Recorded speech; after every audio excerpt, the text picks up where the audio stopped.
Hello everybody, and I'm back, and we have a dungeon to do. Am I all set? Yes I am, Dane, and I'm in a good-ass mood today. Just had my favorite fruit to eat, which is pomegranate, which put me in a good mood. I saw Red Dragon the other day, which I don't remember if I talked about on Overlord. Probably did. And I just got back from seeing The Hobbit, an unexpected journey, tale, thing. It was good. It was a good movie. I don't know what was in the trailer and what wasn't, so I'll try not to spoil anything. Okay. I guess everybody's going to talk about how good it is. I guess I should point out what I thought was kind of dumb, because the movie isn't perfect. No movie is perfect. There wasn't... In Lord of the Rings, all the orcs were real actors.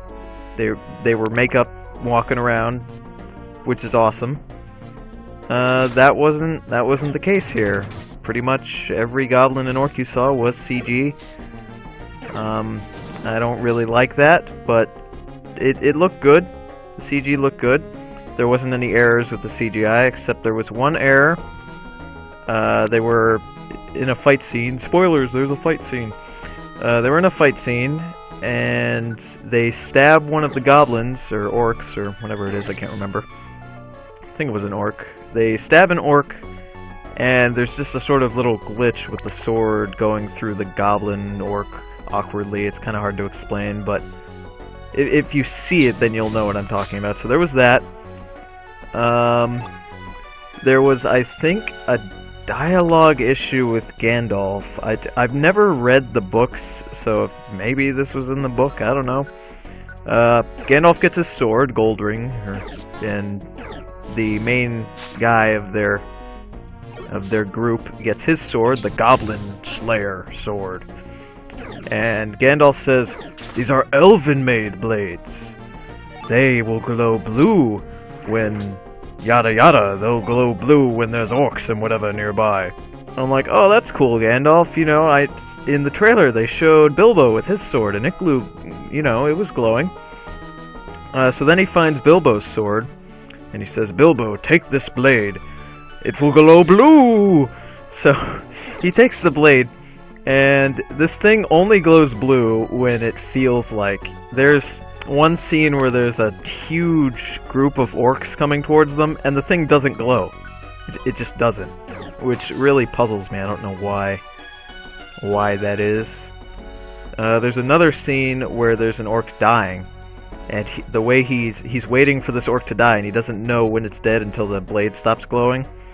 And you'd expect the blade to sort of fade away as the life of the orc is taken, but it doesn't. It sort of flickers like a flashlight, which amused me a little bit. It was weird. I guess you could say the way the orc was killed was sort of abrupt, so I guess the way he died corresponds to the way the sword reacted, but it was weird. It was really weird. Oh yeah, and it's weird because Gandalf says, "These blades will glow blue," but Bilbo's is the only one that does that. I feel like he was supposed to be saying it about Bilbo's sword and not the other two, but he says it about the other two. But they don't do that, which I thought was kind of weird. So, but yeah, other than what I just said, the movie was good. The music was really good. Oh no, I can't. I don't get to talk about the movie anymore. I have to read dialogue. "I've come quite deep. There's not much farther to go." "Hello, Grovyle. If I get through here, I should be at the forest. Sabli are coming. There's no time to waste. That reminds me. I wonder how those two are doing. Have they looted the Sabli? Oh, forget it. There isn't time. I have to give priority to my own mission, no matter what the cost. If I must drink my own urine, then so be it. I vowed to complete it, even if it means making sacrifices. Time to get going." "You there! Stop!" "Who's there?" You invade this place with no warning, yes, yes, then you disturb our slumber. Then without apology you try to leave? Who's there? Who are you? You dare to anger us? We expect you to pay for these insults, yes we do. Where are you? Quit hiding and reveal yourself.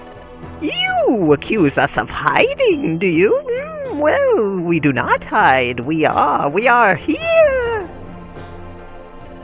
We are Spiritomb. Yes, there is no mercy for those who transgress against us. No.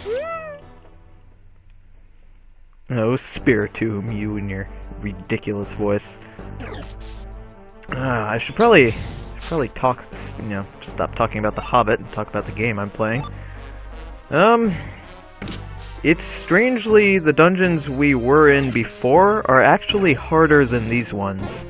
At least for me, it seems the abilities I have will be able to counteract these enemies, and overall their defenses aren't that strong, so they'll die pretty quickly.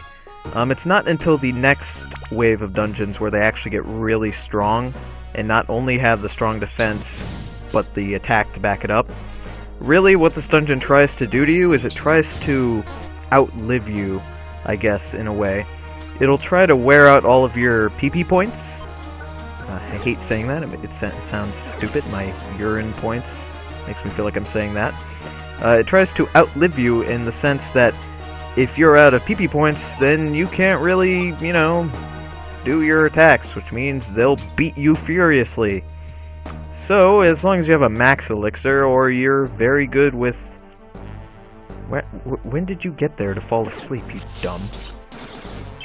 So yeah, as long as you can outlive the dungeons, you'll be perfectly fine. And the outliving part really isn't going to come into play until the next dungeon, and the one after that, and so on. Really, this dungeon is pretty easy. Unless Dane likes to take half of his health away, because he's stupid. Dane grew to level 34. He can learn a new move, but what does he want to learn? Slash. That's a pretty decent move. I'll give it to him. Okay, no, I want to forget. Yes. It has a very high critical hit chance. I don't know the exact number, but it's pretty decent. And it is a little bit stronger than Pex, so might as well go for it. Go. Oh, seriously? Hate when that happens. So yes, go out and see the Hobbit. Go do it. One last thing. I guess I should probably say... Okay, Dane, you can handle this. Who was my favorite character? Bet you're gonna be like... I can't say Gandalf. I'm not gonna pick any of the main characters like Gandalf, because everybody's gonna say Gandalf. There is this goblin orc king that they meet, and he's got a crown and a scepter, and he leads like this little legion, and he's so amazing. The voice that they gave him, I don't know who the voice actor is, but he is perfect. He's amazing. He's really... The voice I just did for Spiritomb, how like ridiculously enthusiastic it is, like that's what he is. He just takes delight in every line that he delivers. So it's great. If you've seen the movie, then you probably know who I'm talking about. It's this really big fat goblin king who eats the spoils of like everything. He just eats everything that everybody brings him. He's awesome. He's great. He has a fantastic voice. Bite. So he's probably my favorite character. And the dwarves were cool too. Gandalf did use he did use a spell.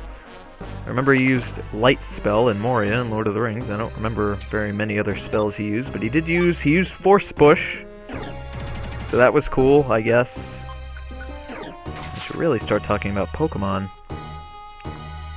Not really much to talk about. It's just dungeon and then dialogue and more dungeon and more dialogue. We do have some very interesting dialogue coming up after this,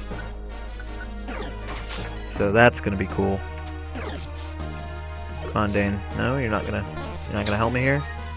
Come on, Dane. Dumbass. Yes. Oh no. He's being electrocuted by Ditto? He's being electro-dittoed, I suppose. Oh, there's Grovyle.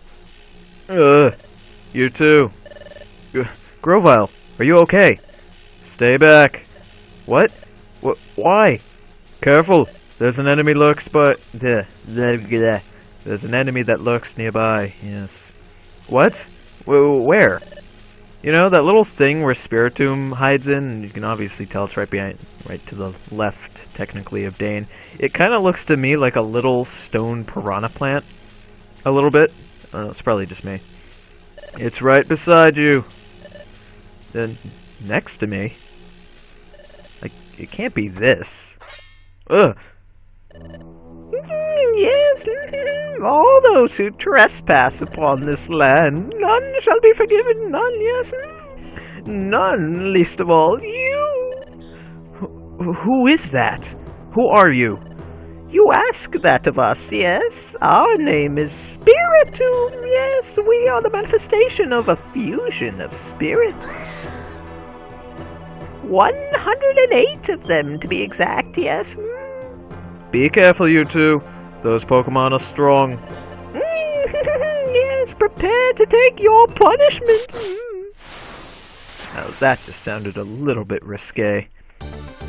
Unfortunately, Dane's moves aren't going to be too helpful except for Flamethrower, so let's turn off all of his moves.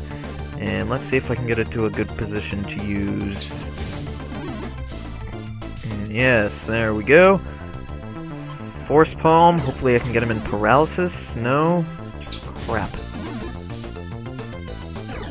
Ooh. Pursuit, he's not gonna do anything. Okay. Focus Blast. That burn is pretty helpful, so good thing for that. And he's dead.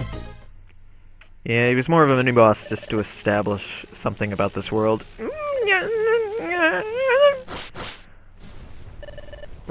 What's happening? No, he's a little brown piranha plat. That's not a word. Plant. That was a cool sound effect. Run away! Yes. What was that? That was a Spiritomb. Weren't you paying attention to him? Moron. I gotta be honest. Every time Dane says a line of dialogue, every time your companion says something while they're in the future, it's always something really stupid. And he's gonna say something that's just absolutely ridiculously stupid up ahead here. I mean, he tries to validate it, but it's still stupid. Whatever. What was all that about? They got spooked and ran. Grovyle! Are you alright? Yeah, I'll be fine. Can you get up? Somehow. Ugh. That Pokemon, it was cunning. It went up my nose and took control of my body. Well, at least it didn't go up your anus. So that was a bad Pokemon then. No, that's not true. That Spiritomb was probably upset over us trespassing in its space. It was frightened, because it became so angry that it lost control of itself. But you saw what happened when the situation turned sour. It fled. It's normally a timid Pokemon. There are many such Pokemon here in your future.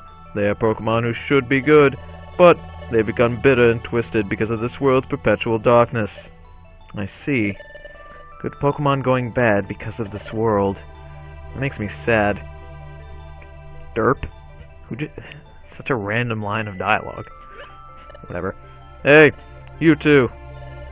Now will you finally trust me? Somewhat? To be honest, I don't really trust you, but holy shit, Dane. Get over yourself and just... Okay, Dane doesn't even have to trust him, alright? But it's plainly obvious that Grovyle is much stronger than us, and at this point Dane might as well lie and say, yes, I trust you, even if he trusts him about as far as he can throw him. Which, knowing how weak Dane is, that's not very far. So even if he didn't trust him, he might as well just lie and say yes. But no, he's gonna be a derp. Ugh. I've told you before, there's no point in continuing together if there's no trust between us. I'm leaving. Wait. I didn't say I don't believe you. To be perfectly honest, we don't know what's what anymore. That's why we want to know as much as we can learn. Okay. And, yes, I still don't completely trust you, Grovyle, but what you said does make some sense. It just seems to be logical. So please, Grovyle, please tell us what you know. Tell us about this future, and why you came to our world. So, what if everything I say is a pack of lies? It's alright. I won't accept everything you say as the true path right away. I'll listen, then decide. I like how he doesn't want to listen to Grovyle, the guy who sort of helped us escape near death, but before he'll listen to Dust Noir, who told him all of that bullshit, just because everybody was like, oh yeah, Dust Noir is cool, and Dane is easily he's easily manipulated when the story dictates it's okay. I find that kind of weird. This whole future setting, the dialogue's a little bit iffy at times. Not really on par with the rest of the game, but anyway. Well, fine. Follow me. Would you like to save your adventure? No, I'm gonna pass on that, bro. Chapter 15, The Secret of the Planet's Paralysis.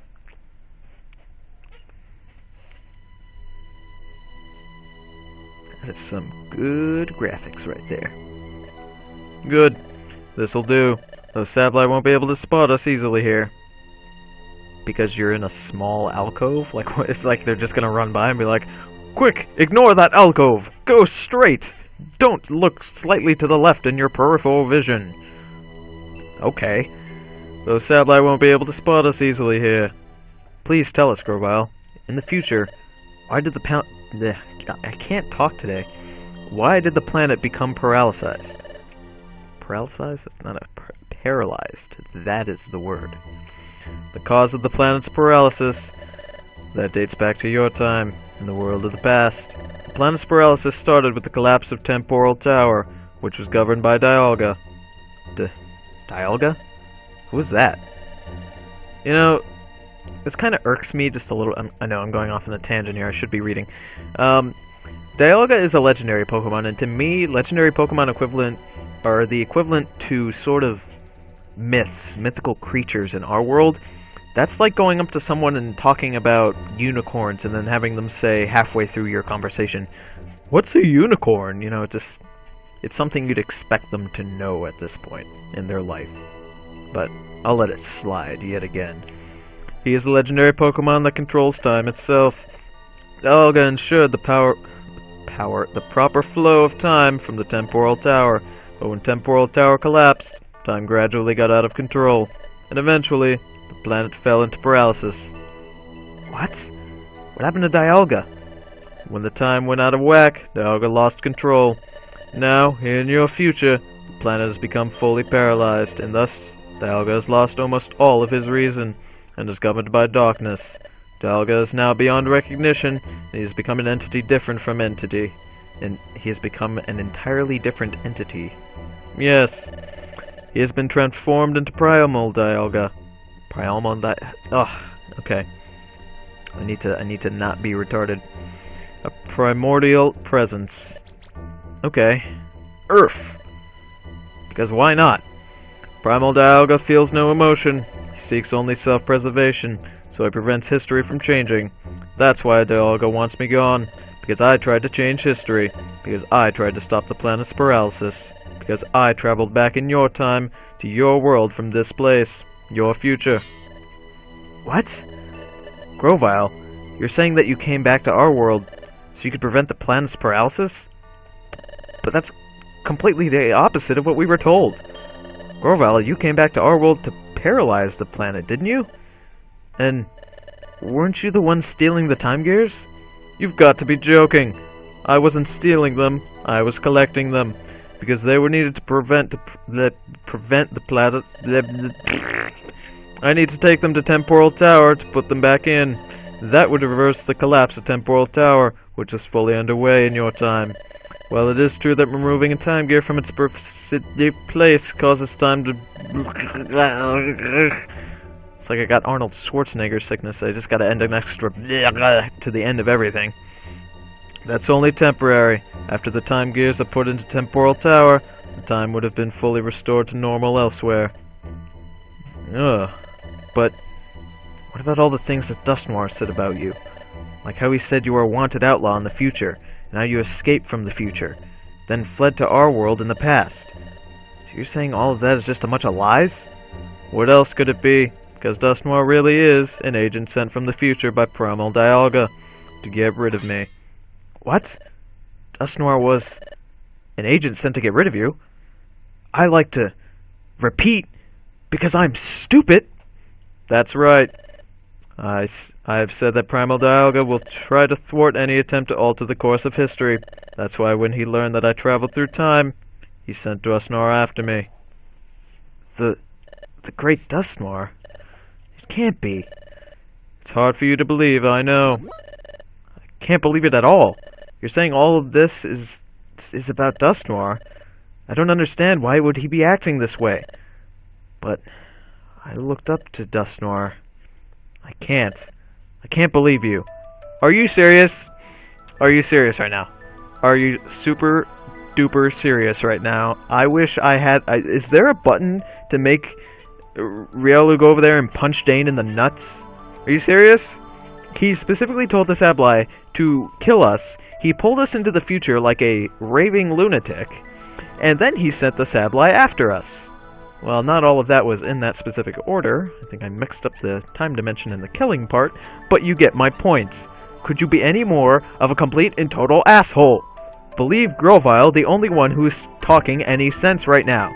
And even if he isn't, he is saying he can get you back to the past. Follow him anyway. And even if he takes you to a place where he's just like, haha, I've lied. I'm now going to kill you and eat you because we're not going back to the past because I'm an asshole. So what? We beat him in a fight before. We can do it again. You friggin' derpty-doo. It is hard to accept, but looking back over what we've been through in the future, what Grovyle said is reasonable. It makes perfect sense. And this music is amazing. Oh my gosh, this is beautiful. And Dane knows it. He knows deep down that what Grovyle says is true. But knowing that makes it much harder to accept. But... hey, where are you going? I'm going to see Dust Noir. What?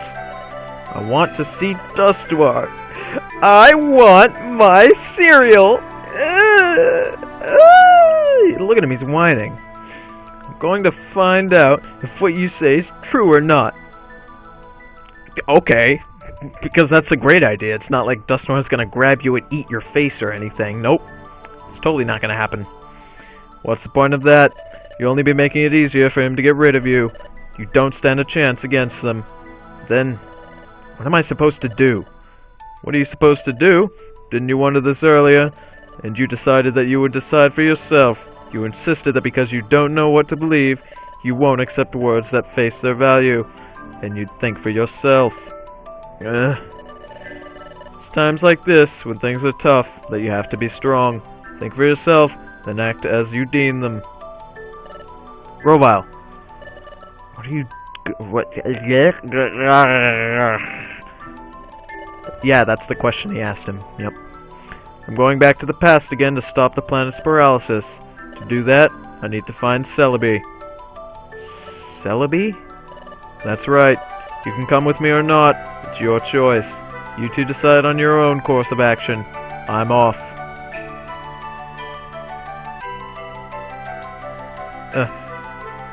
I don't know what I should believe either.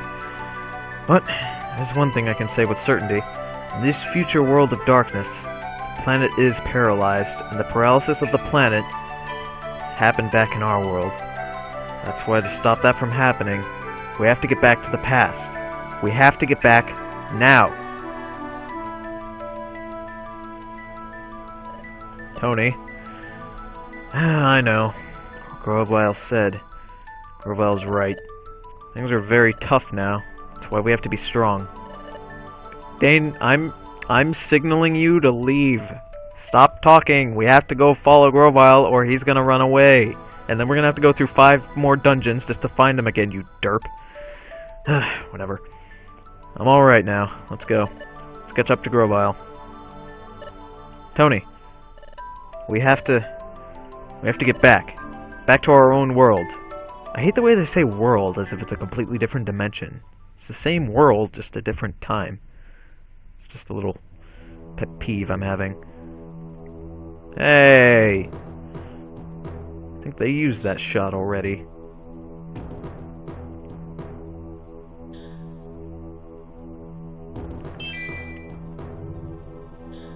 Whoa!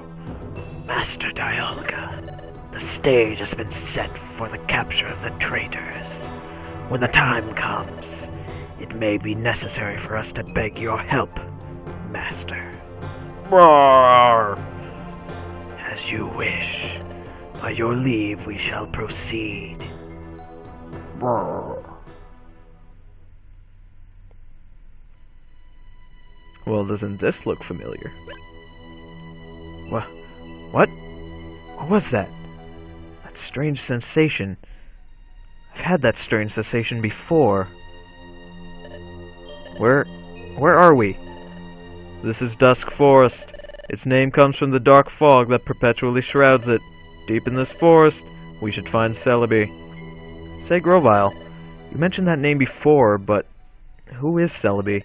Celebi is a legendary time travel Pokemon. She has the ability to cross time, but, well, she's quite odd. But anyway, Celebi's ability enabled me to go to the past. So if we find Celebi, can we get back to our world? Yes, you can go back, but Celebi is the Pokemon that sent me to the past. That means Celebi has lent her support to reshaping history. Wait, are you saying that Celebi could be in trouble too? That's right. Primal Dialga is also targeting Celebi, so there's no time to waste. Get ready soon, we have to find her. You know, if she knows that she's a target, you'd think it would make sense for her to hide in a different time period. And I know Dialga is the Pokemon of time and can sort of prevent that, but it's just a little iffy. We'll see later how Dialga doesn't really try to stop us, but he sort of does. And it's weird how she just sort of stays here in this period of time. And I'll leave you with something to mull around in your mind. Since time was basically stopped at a standstill, you'd think that Pokemon would sort of be stopped as well. You'd think that Pokemon would basically be floating around here. Bird Pokemon stuck in mid-flight, water Pokemon stuck in mid-swim, other Pokemon just walking around. And I guess you could say, oh, well, they dissolved, you know, they died while stuck in place for some weird reason, and then their bodies went away. Well, wouldn't that be even worse? Wouldn't there be floating bones everywhere? I don't know, just something to mull around in your mind, and I'll see you guys on the next episode. Bye.